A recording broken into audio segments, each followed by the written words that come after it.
After doing gouache somewhat intensively for me for the past 2 weeks, I felt I needed to take some time off doing things that take intensive concentration. So back to pencil and paper it is. Although it wasn't intended, I ended up drawing heads this week. It was nice to relax and just draw, so I didn't care if it didn't turn out or if it was wonky because this was my week to take it easy, and that means on myself as well. So I did two on the first day. I didn't have any theme or anything in mind, but I guess I was influenced in a way by what I had been doing previously because I did heads. The first sketch is just done with a lead pencil, but I had trouble getting the darker values I wanted, so I had to adjust it afterwards. Then I thought I may as well use the charcoal pencils I had, and I came across this skull reference that was underlit, and I really love the light and shadow, so I thought it was a good subject to use with the charcoal pencils.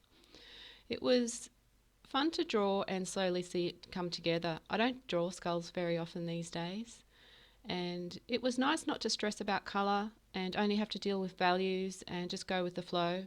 All my references were from Pinterest. I picked out black and white ones to make my job easier. And here comes the male portraits, I guess. I did a few of them this week. I didn't intend to, but it just came out that way. This next one was a weird one. From the start, it didn't look very good, but because I told myself not to care about the outcome this week, I left it as it was. I went to the gym, I came back to it, and I could see it a little bit better.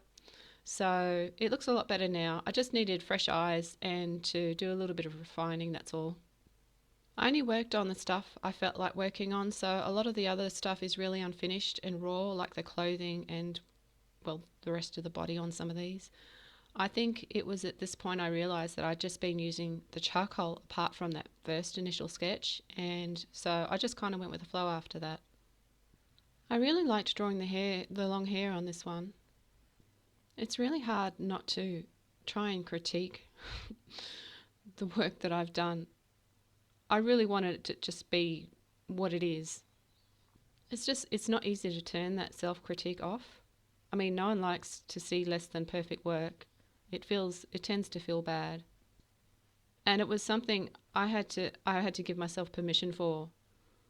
And what looks good to someone might have millions of flaws to someone else. It really depends on where you are on the learning ladder and to what your eyes can perceive as being correct.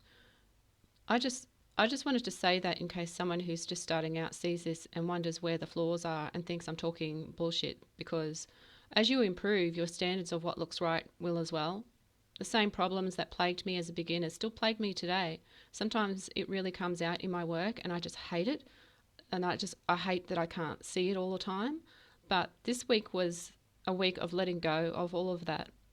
I say that because this male portrait was the worst, but oh well, it just came out that way.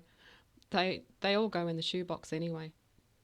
I did two on Sunday to make up for the nine pictures for the week, and likeness isn't something I'm very good at, but it seems to be slowly getting better over time, to my surprise. Also, it's hard to make yourself do things on Sunday. I have this mentality where I just want to veg out and play games or watch Netflix. And I played a fair bit of WoW on Sunday. Oh well. The last one's a bit funny, but what drew me to the reference was the lighting. It reminded me of the underlit skull, and I tried to get something similar going on for this, but I made him look a bit, well, like an asshole. I didn't mean to, so sorry for the guy in the reference. I'm sure you're not as cold and dead looking as I made you out to be. It's just turned out that way. I still don't know what I'm doing for this coming week. Generally don't really know what I'm doing most of the time, so we'll see, I guess. Anyway, thanks for checking in, and I hope we can all slowly get better each and every day, but don't beat yourself up if you don't. Also, take a week off every now and then and just do scribbles.